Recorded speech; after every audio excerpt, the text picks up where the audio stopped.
Physics का lecture चल रहा है जिसका है केस नंबर 3। क्या चल रहा है केस नंबर 3 में?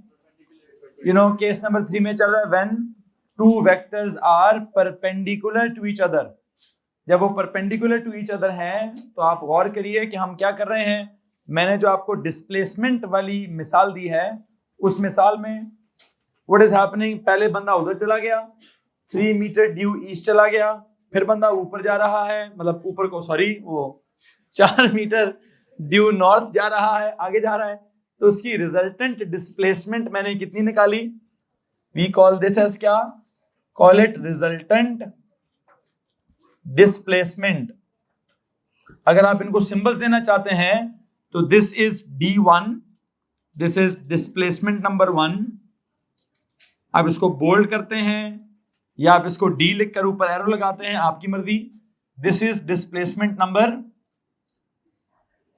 2। और ये जो आप निकालना चाहते हैं what is this? This is DT। What is meant by DT? Total displacement. Total displacement is equal to क्या? D1 प्लस, मुझे एक बात बताएं, ये पिछले वाले में DT लिखा था कि D नेट लिखा है? हाँ, सिग्मा D लिखा है, तो चलो D नेट लिखूं या D रिजल्टेंट लिखूं या सिग्मा D लिखूं, एक ही बात है। आई थिंक सिग्मा D लिख देता हूं। Sum of the displacements that is D1 plus D2, this is resultant displacement. जो भी है आपको बात समझ आ गई होगी। हमने कहा इस पर्टिकुलर केस में क्या करना है, इसमें हमने क्या करना था जी? The magnitude of the resultant displacement is calculated by applying the Pythagoras theorem. What is this Pythagoras theorem? H का square is equal to क्या? B का square plus P का square। इसमें जब आप values put करते हैं, what do you see? The answer is 5 meter। अगर सीधा सीधा add करता, अगर सीधी सीधे डायरेक्शन में होते हैं तो नेट रिजल्टेंट क्या होता? 7। उल्टी उल्टी डायरेक्शन में होते हैं तो नेट रिजल्टेंट क्या होता? 3 और 4 का डिफरेंस 1 या -1। अभी एक यूं है तो एक यूं है, तो नेट रिजल्टेंट, नेट डिस्प्लेसमेंट या रिजल्टेंट डिस्प्लेसमेंट या सम ऑफ ऑल डिस्प्लेसमेंट्स या ओवरऑल डिस्प्लेसमेंट, उसका मैग्नीट्यूड सीधा सीधा ऐड नहीं कर रहे हम, सीधा सीधा सब्ट्रैक्ट नहीं कर रहे हम। कौन सा ऐड सब्ट्रैक्ट कर रहे हैं सर? वो पाइथागोरस थ्योरम वाला ऐड सब्ट्रैक्ट कर रहे हैं। उसका एडिशन सब्ट्रैक्शन कैसा है? उसका एडिशन सब्ट्रैक्शन है जी, क्या करें? B का स्क्वायर लें प्लस P का स्क्वायर लें, फिर उसका क्या करें? उसका होल अंडर रूट लें। Getting my point? है ये भी एडिशन ही है। ये एडिशन सीधी सीधी नंबर्स वाली नहीं है, ये भी एडिशन, ये है एडिशन ऑफ वेक्टर्स।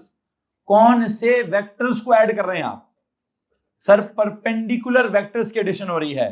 तो परपेंडिकुलर वेक्टर्स की एडिशन में हमेशा क्या होता है सर जी? उसमें हमेशा पाइथागोरस थ्योरम अप्लाई होता है। उसका मैग्नीट्यूड हम कभी भी सीधा सीधा ऐड करके 3 + 4 = 7 नहीं करते। उसका मैग्नीट्यूड के लिए हम सीधा सीधा डिफरेंस मतलब 3 - 4 या 4 - 3 नहीं करते। उसका मैग्नीट्यूड निकालने के लिए हम 3 का स्क्वायर प्लस 4 का स्क्वायर उसका होल अंडर रूट लेते हैं। अब वो क्यों करते हैं? राइट एंगल ट्राइंगल की हल्की फुल्की जितनी भी मैंने मैथ्स लिखी है, कोई रॉकेट साइंस मैथ्स थोड़ी लिखी हुई है, ये आपको सारी आती है। इतना ऑर्डिनरी लेवल तो मैं नहीं जाऊंगा अभी, ठीक है? कि 3 का स्क्वायर क्यों है तो 4 का स्क्वायर क्यों है तो अंडर रूट क्यों है तो 5 क्यों है, ये आपका ऑर्डिनरी लेवल की बात है। बहरहाल एक छोटी सी चीज जो रह गई है मुझे वो समझानी थी, वो क्या थी कि जो डायरेक्शन है रिजल्टेंट की वो कैसे निकलेगी, वो यहां पर आप कोई ना कोई ट्रिग्नोमेट्रिक रेशो लगाकर निकालेंगे। तो काम के लिए प्लीज जी क्या लिखेंगे? लेकिन the direction of resultant displacement, the direction of resultant displacement, the direction of resultant displacement would be calculated, would be determined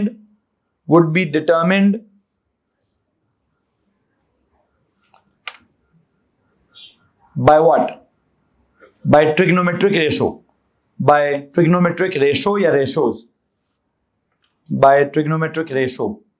I.E कौन से वाली लगाएंगे जी? अगर मैं कहूं मुझे बेस पता है, परपेंडिकुलर पता है और ये रिजल्टेंट है, और मुझे उस रिजल्टेंट का क्या चाहिए सर जी? इसकी डायरेक्शन चाहिए। तो डायरेक्शन तो एंगल से आती है, ये एंगल थीटा मैं कैसे निकालूंगा?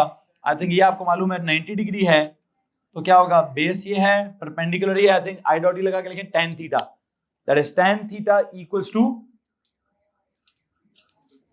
Perpendicular over base, tan theta equals to perpendicular over base, tan theta equals to क्या जी, परपेंडिकुलर ओवर बेस। ठीक है जी, अब आप जब ये लिखते हैं तो आप इसमें वैल्यूज पुट कर लें जनाब साहब। क्या करेंगे जी, tan theta is equals to perpendicular over base, please बताइए थीटा इज इक्वल्स टू क्या, tan इनवर्स ऑफ परपेंडिकुलर की वैल्यू कितनी है 4 ओवर बेस की वैल्यू कितनी है 3, तो please tell me the theta is 53.1 degree, 53.1 degree. तो अभी तक जितने आपने 3 केसेस किए हैं, मैं इन 3 केसेस पर क्या कर रहा हूं, मैंने अभी तक इनको ऑर्डिनरी लेवल से समझाने की कोशिश की है। मैंने अभी तक एडिशन ऑफ वेक्टर्स में कोई भी एएस लेवल का बात इंट्रोड्यूस नहीं की। क्या किया है, सीधा सीधा सेम डायरेक्शन में होंगे तो सीधे से ऐड होंगे, उल्टी डायरेक्शन में होंगे तो सीधे सीधे सब्ट्रैक्ट होंगे, परपेंडिकुलर होंगे तो पाइथागोरस थ्योरम अप्लाई होगा। ठीक है, और पाइथागोरस थ्योरम जब अप्लाई होगा तो उसके लिए उसके थ्रू हम रिजल्टेंट का मैग्नीट्यूड और ट्रिग्नोमेट्रिक रेशियो जब अप्लाई होगी तो उसके थ्रू रिजल्टेंट का क्या भाई, रिजल्टेंट का हम उसके थ्रू क्या निकालेंगे सर जी, एंगल निकालेंगे। एंगल हमने कितना निकाला है आपके सामने है, that is something like 53.1 degree निकाला गया है। कुछ सवाल अगर है तो प्लीज हाथ खड़ा करेंगे। आई थिंक मैं आज के फिजिक्स के लेक्चर के लिए इतनी ही इसी एग्जाम्पल को डिस्कस करना चाहता हूँ। ठीक है, बाकी हमारा लेक्चर ज्यादातर कौन खा गए, वो सेमिनार वाले खा गए हैं। ठीक है, अभी क्या करें, मैथ्स का लेक्चर हम कैरी करेंगे। ठीक है, और फिजिक्स के लिए मैं इतनी ही बात करूंगा। जी पुत्र ऊंचा बोलो। एंगल निकाल दिया ना 53.1, 53.1 डिग्री कहां से, डायग्राम में मैंने थीटा मेंशन कर दिए तो पता है कहां से है। अगर नहीं मेंशन किया तो अंग्रेजी लिखेंगे हम, क्लॉकवाइज या anti clockwise from this axis from that axis. अभी मैं नहीं लिखूंगा, मैंने एंगल वहां शो कर दिया, यहाँ कैलकुलेट कर दिया, तो काफी है मेरे लिए इतना। ठीक है, बहरहाल मैथ्स के बारे में बात करेंगे। आपके सवाल को मैं कल के लेक्चर में दोबारा भी एड्रेस करूंगा। ठीक है, मैथ्स वाले बैठे रहे, बाकी लोग जा सकते हैं।